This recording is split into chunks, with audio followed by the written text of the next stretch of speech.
शेती, शेतकरी आणि प्रजा यांचं जे दुःख आहे ते जवळून पाहणारं व्यक्तिमत्व म्हणजे श्री प्रदीप झंझारे. आणि मला वाटतं हे दुःख, ही वेदना जी आहे ती समजून घेणारं एकमेव व्यक्तिमत्व आपल्यासोबत आहे. तुमची प्रजागट प्रमुख म्हणून या शेतकऱ्यांसंदर्भातली जी संवेदना आहे किंवा तुमच्या ज्या भावना आहेत त्या तुम्ही काय सांगाल? पैठण तालुक्यात जर बघितलं तर मोठ्या प्रमाणात लोकांची गैरसोय झाली आणि ह्याच्यामुळं बऱ्याचशा गोष्टी निदर्शनास देखील आल्या. आता लोकांचे आपण बघतो बऱ्याच ठिकाणी भुईमुगाच्या शेंगा कोणाच्या वाहून गेल्या, कोणाचे कांदे वाहून गेले, कांदे सडले, कोणाच्या द्राक्षाच्या बागांचं नुकसान झालं, कोणाचं ऊसाचं बेलं लावलेलं एकर एकर ते वाहून गेलेलं आहे. बऱ्याच ठिकाणी अशा गोष्टी घडलेल्या आहेत. तर उपमुख्यमंत्री दोन्ही, महाराष्ट्राचे दोन्ही उपमुख्यमंत्री जाऊन पंतप्रधान मोदीजींची भेट घेतली असेल तर चांगली गोष्ट आहे. ही पहिली स्टेप झाली.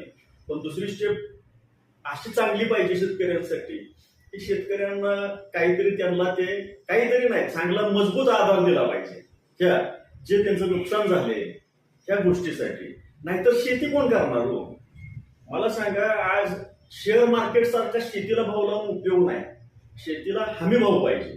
शेअर मार्केट सारखं शेतकरी मदत देत नाही. तर शेतीला, त्याच्या शेतकऱ्यांच्या शेतमालाला योग्य हमी भाव पाहिजे की इथपर्यंत शेतकऱ्याचा बाबा सगळा टोटल खर्च 1000 रुपये होतोय, तर त्याचं जे उत्पन्न आहे तुम्ही 1500 ठेवा, 2000 ठेवा, पण त्याच्या खाली आणू नका. तो 1000च्या खाली बी जाते म्हणजे धड ती पण निघत नाही ना खर्च झालेला, जे काय असेल ती. मी उदाहरण सांगितलं फक्त आकड्यांचं.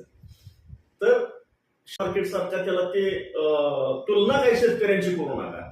शेतकऱ्यांच्या कोणत्याही मालाच्या हमी भावाशी त्याला फिक्स असा दर द्या.